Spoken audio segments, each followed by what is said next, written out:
The rumble of boots, the smell of hot bitumen, the whistle of picks in stone. Dust rises over the valleys of Italy, not from battle, but from construction. While other peoples were still arguing over borders, Rome was already connecting its war route with roads. The question is, how were they able to build 85,000 kilometers of stone arteries without machines, without concrete, without steel? And why do these roads live longer than many empires? The answer is hidden not only in engineering, but also in the mindset of a people for whom the path was sacred. Historians wrote that the first great road, the Via Appia, began to be born in 312 BC, when Censor Appius Claudius ordered a path to be laid from Rome to Capua. By ancient standards, this was madness, almost 190 kilometers through hills, swamps and stone fields. But the Romans did not know the word impossible. At the base of each road lay a multi-layered structure, as if, layer by layer, the armor of the empire was laid. This system was called agger, which meant embankment. First, a trench was dug, then it was filled with gravel, large stone, sand, and finally covered with basalt slabs polished to a mirror finish, the weight of which could exceed 300 kilograms. This was not just a path, it was a monument of power. Imagine how, under the engineer's hammer, stones were assembled into a living spine of the empire. When a legion marched along the Via Appia, the ground underfoot rang, as if the Roman Republic itself was going on the offensive. Warriors believed, a road is not a means, it is a weapon. It carried orders, bread, laws, legions. The term cursores denoted messengers who raced along these roads at a speed comparable to modern wheeled mail. They could deliver a message for hundreds of kilometers in a matter of days.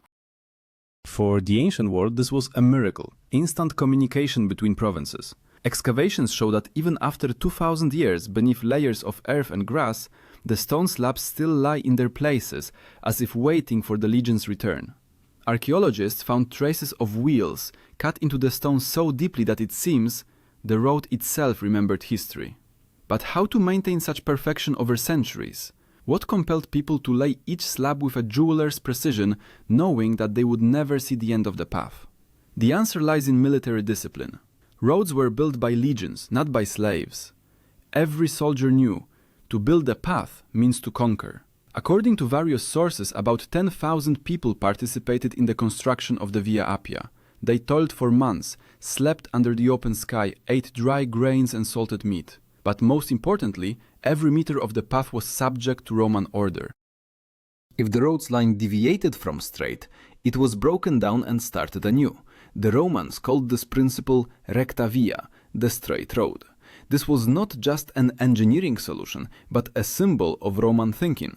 To go straight, despite obstacles, even mountains could not make them turn aside. With each new road, Rome did not just connect cities, it linked the world into a single system. Stone by stone, path by path, the empire gave birth to a network that would outlast centuries. But to understand how they maintained this order over vast distances, one must look deeper, to where the road became not just a road, but a manifestation of Rome's military machine.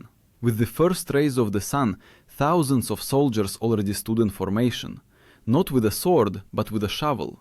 Before them lay a stony slope where Rome's new artery was soon to pass. This was not the labor of slaves. This was an army building an empire. Every pickaxe strike was a blow against chaos, every stone a step towards eternity. Legionaries worked by order of the tribune, and above them stood the legate, a man responsible not only for battles, but also for construction. The Romans called such soldiers fabri, military engineers. They were trained just like gladiators, only their weapons were a square, a hoe, and a cord. Polybius wrote that without engineering, Rome could not have existed for a single day. Roads ensured the movement of troops, supply, and power. With their help, the empire could transfer an entire legion hundreds of kilometers in a few weeks, while enemies were still floundering in the mud. To build 1 mile of road, about 100 tons of stone and 3 weeks of labor were required. The weight of each worker's tools and equipment reached 20 kilograms. In their bags, shovels, chisels, hammers, plumb bobs, and all this they carried themselves. Caesar's campaign diaries mention that a soldier of the Roman army marched up to 30 kilometers a day, carrying up to 40 kilograms of load. This was not just endurance, this was a system. Before starting work, legionaries set up a groma, a device for marking a straight line. Essentially, it was an ancient theodolite, a cross with plumb bobs, thanks to which engineers could lay out the path with astonishing accuracy. Modern archaeologists researching the remains of roads in Britain were amazed. The error did not exceed 1 meter over tens of kilometers. Imagine how on the plain a living line slowly emerges, perfectly straight, like a string. Warriors in mud and dust do not see the whole picture, but their labor builds a network that could be discerned even from space. Rome created not just roads, it created order, the geometry of power, transforming chaos into straight lines. Each section of the road had layers like a turtle's shell. The bottom layer of crushed stone retained moisture. The middle layer of small stones provided strength. The top layer of basalt reflected heat and withstood the weight of carts. Modern researchers from the Institute of Archaeology in Rome confirmed, thanks to such a structure, the roads could serve for more than 5 centuries without repair. When the work was completed, the first to pass along the road was a convoy with provisions: bread, wine, salt, grain. Soldiers knew.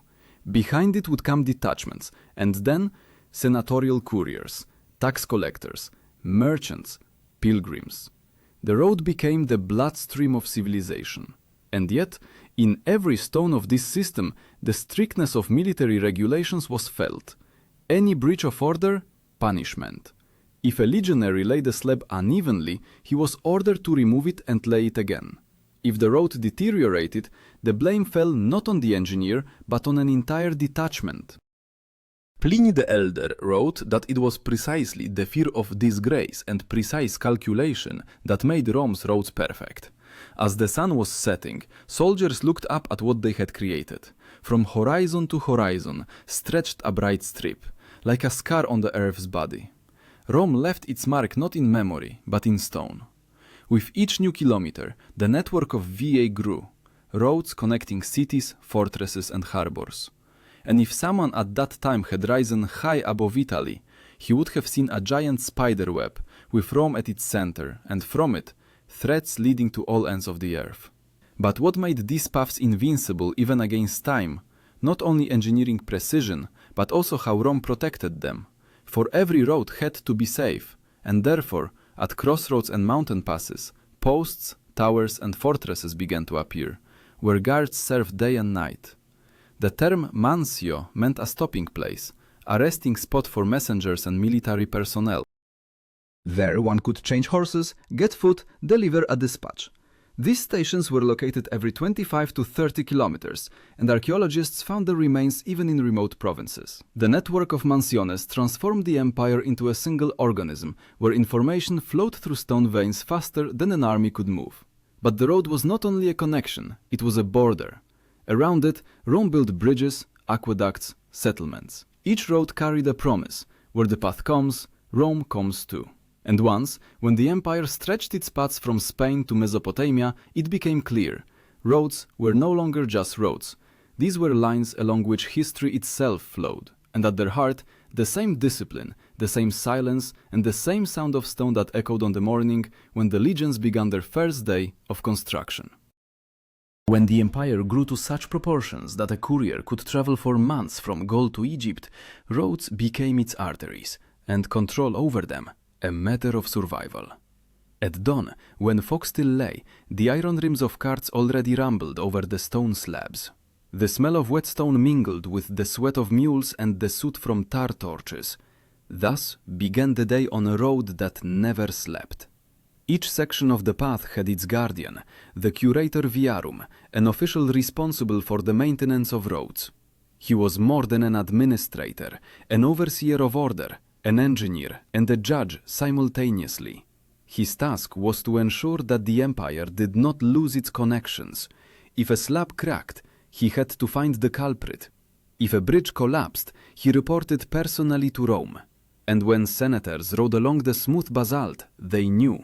Beneath each wheel, the labor of thousands of such unseen guardians. The Romans knew how to see in details what others considered trifles.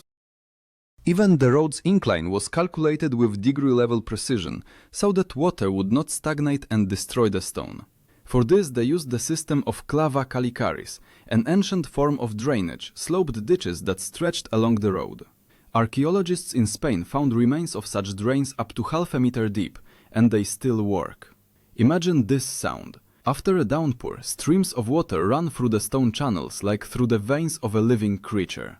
The road breathes, rumbles, smells of iron and rain. It is not just a thing, but an organism that lives for centuries. But the Romans went further. They understood that a road had to be not only durable, but also fast. For this, miliaria were created, stone pillars marking the distance to Rome. These were the first road signs in history. On them, the emperor's name and mileage figures were carved. A traveler walking along the road always knew how much remained until the center of the world. Each such pillar was not just a marker, but a symbol of the presence of power. When an army entered a new province, the first thing they did was erect a miliarium. Thus the empire declared, now this too is part of Rome.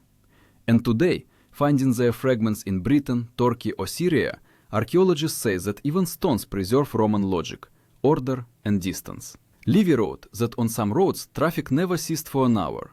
At night, convoys with grain moved. During the day, detachments of messengers. And in the evening, merchants and pilgrims. Along the way stood inns, smithies, temples of Mercury, the patron of travel. The air was filled with the smell of wine, hot oil and dust. It was a living stream where languages, peoples and destinies mingled. Bridges held a special place. Where rivers broke the landscape, Romans erected stone arches bound with lime mortar. They called them pons, bridge. One of them, Pons Fabricius, built in 62 BC, still stands in Rome today. Its stones have witnessed the change of eras, emperors and peoples, but still withstand the steps of tourists. This is proof that Rome's engineering was not just skill, but an art of eternity. For such structures to withstand centuries, engineers used a substance that became legendary, Roman cement. It was called pozzolana, volcanic ash which, when mixed with lime and water, created concrete that sat even underwater. Modern scientists have confirmed it is thanks to this mixture that Rome's roads and bridges have not crumbled in 2000 years. Each new kilometer of road was an act of political will. For a path is not only a means of transport, it is a method of control. Romans said, where there is a road, there is law.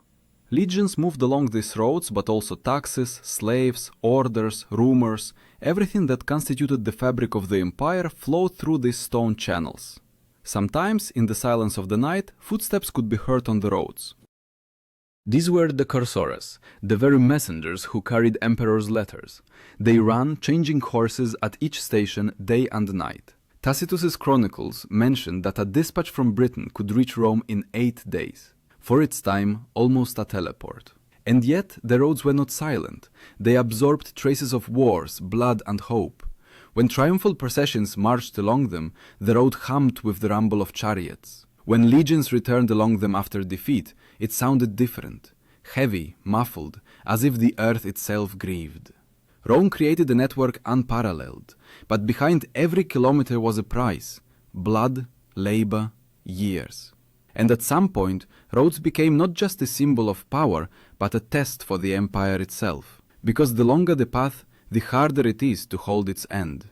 And in this fragile balance between order and distance, a new chapter of Roman history began, when roads, built for eternity, began to expose the limits of human capabilities.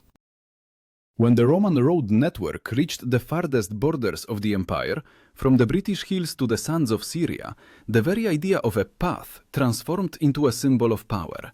But the farther the roads stretched, the harder it became to maintain them.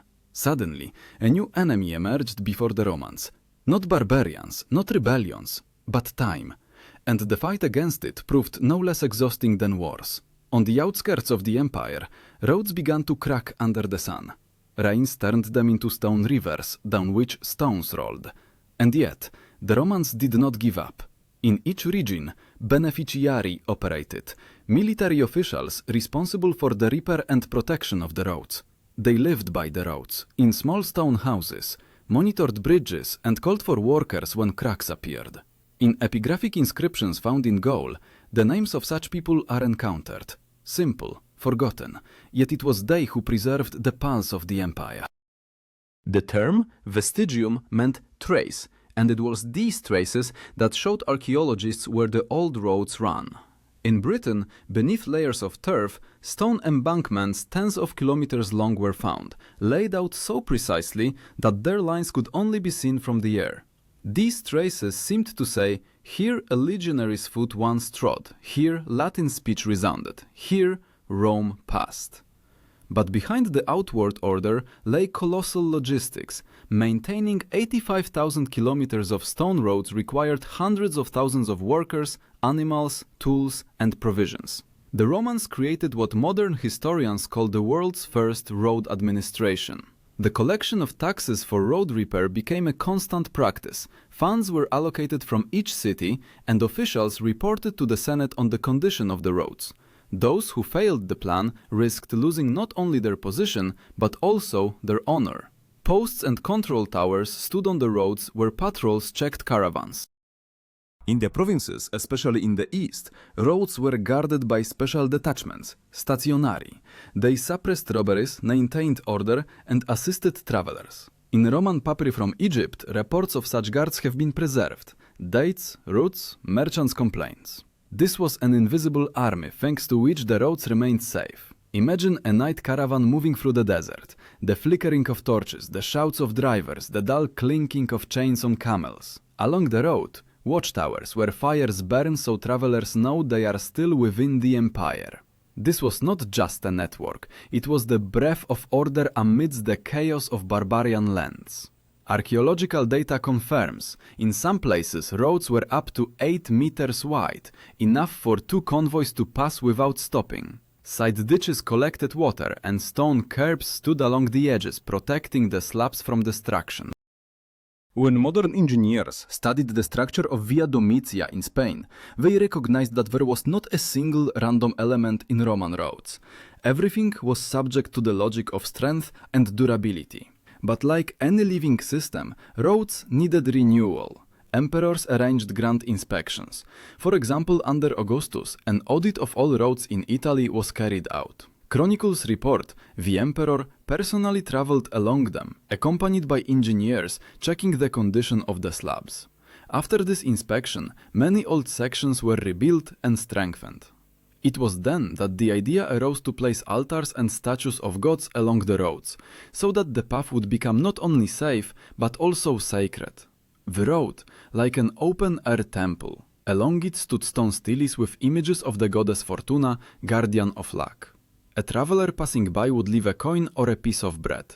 Thus, the Romans connected the engineering with the divine, stone and prayer, practice and faith.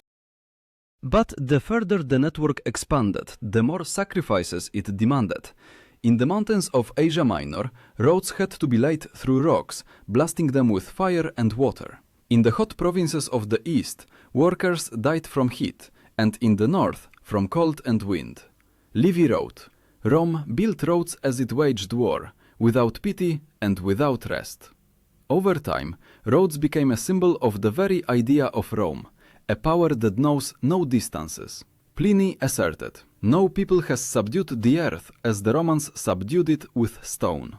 And indeed, the road transformed foreign territory into part of the empire faster than an army. However, a paradox began to grow within this grandiose network. The more perfect the roads became, the faster not only orders, but also rebellions, rumors, and diseases spread along them. What connected the empire also began to destroy it from within. On these same stones, along which triumphal processions once marched, now moved fugitives, marauders, and foreign armies. And then Rome first felt that the roads created for eternity could become its own nooses. But before the network began to weaken, it still managed to reach its peak. An era when roads became not just infrastructure, but a living symbol of power that seemed endless. By the beginning of the 2nd century AD, Rome's roads reached their apogee. The empire, stretching across dozens of countries of the modern world, was stitched together by stone threads, along which life flowed. The rumble of chariots, the clinking of horseshoes, the smell of dust and leather, all this was the breath of the eternal city. From Rome, one could walk to the ocean without losing the way. Miliaria, these stone witnesses of time, stood along the roads, like guardians, reminding every traveler, all roads lead to Rome.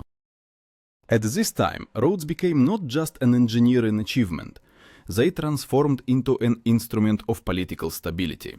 Not only troops and goods moved along them, but also power.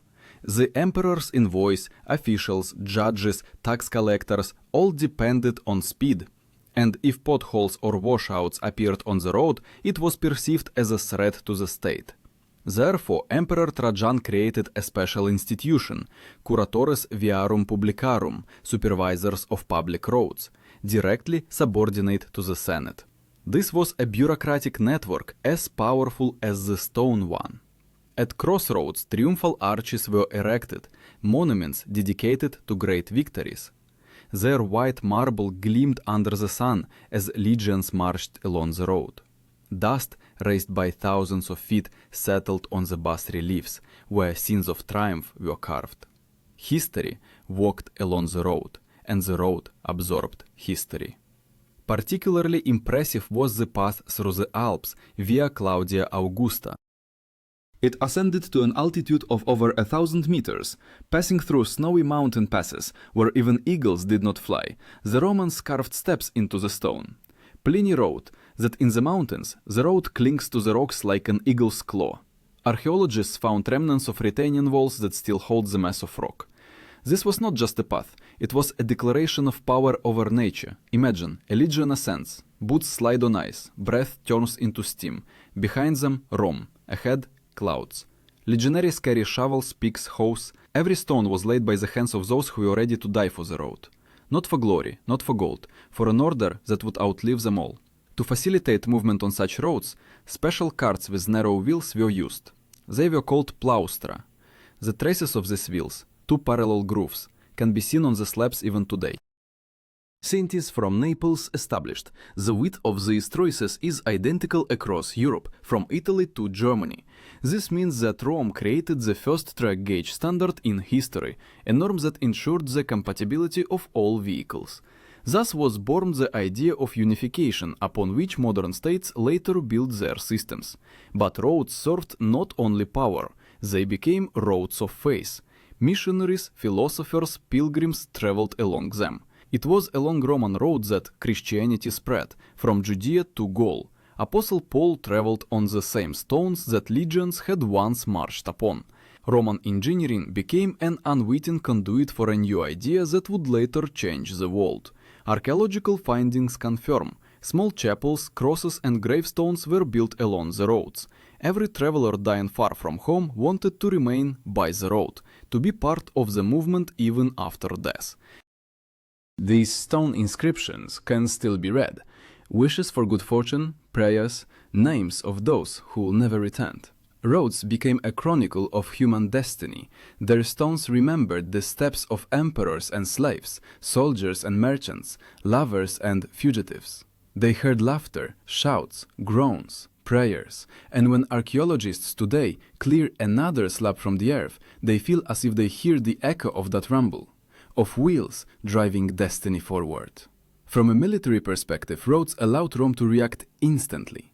In case of a threat from a province, legions could set out within hours. The distance from Rome to the Rhine, almost 1,500 kilometers, could be covered in 30 days, an incredible speed for the ancient world. This made the empire almost invulnerable, but in this also lay a weakness. The faster an army could move, the more it depended on the roads. When the path scrambled, so did order. Later, during times of decline, roads began to be overgrown with grass.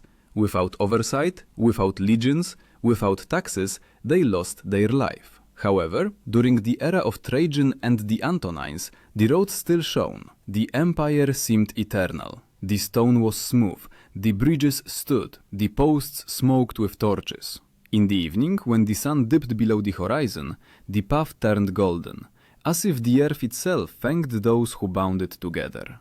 But the higher Rome ascended, the deeper the crack beneath its slabs became. And when it finally split the earth, the roads for the first time ceased to lead to eternity.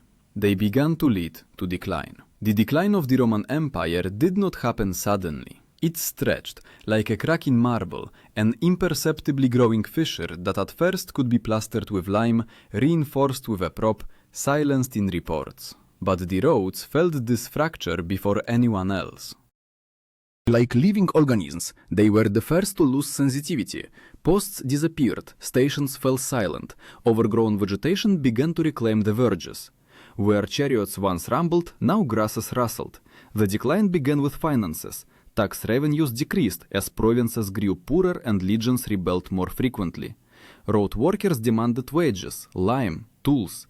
The empire, however, spent resources on wars with barbarians and internal conflicts. When the maintenance of the Curatores Viarum was cut, oversight weakened. Repairs were entrusted to local communities, and this was the first signal. The road ceased to be a matter of the state. It became a matter of survival. Along with the departure of the administration, the cursus publicus, the postal system, also disappeared. Couriers no longer raced across the empire with emperor's orders. Messages were delayed, cities lived in isolation, and the government in ignorance. Where it once took 5 days, now it required 20. The empire's speed dropped, and with it its power. Barbarians did not destroy the roads intentionally, they simply marched along them. It was Roman paths that led the Goths to Rome, the Vandals to Carthage, the Huns to Pannonia. The irony of fate. What once bound the empire now opened the shortest path to its heart for enemies. One modern historian said, Rome fell not by the sword, but by the road along which that sword came. In the 4th century, emperors tried to revive the system. Constantine the Great issued decrees on the restoration of road stations and obliged cities to provide slaves for repairs. But there was no longer enough discipline or will. Stones torn from old roads began to be used for walls and temples. In Byzantium, only isolated sections remained of the former grandeur, along which pilgrims and soldiers passed. Nevertheless, the roads did not disappear completely. They transformed into the bones of an ancient organism, upon which new civilizations later grew. Medieval caravans, pilgrims and merchants followed the same lines that legions once did. Even many modern highways in Europe are descendants of those ancient routes. From Rome to London, from Milan to Cologne. If you look at a map, you can see the shadow of the old framework, still holding the continent together. But in late antiquity, these roads became a symbol of loss. Along them now walked not victors but fugitives. Families leaving ruined cities carried children and vessels on carts, saving what could be saved. Crosses stood on the verges where travelers perished. The wind raised dust from the slabs, and it seemed that the stones themselves whispered the names of fallen empires. Among the ruins of the roads, rare inscriptions have been preserved. On one stone found in Campania it is carved, Viator siste gradum, hic Roma fuit. Traveler, stop your step, here Rome was. This phrase became a metaphor for the era. The road still stands, but what it was built for is no more.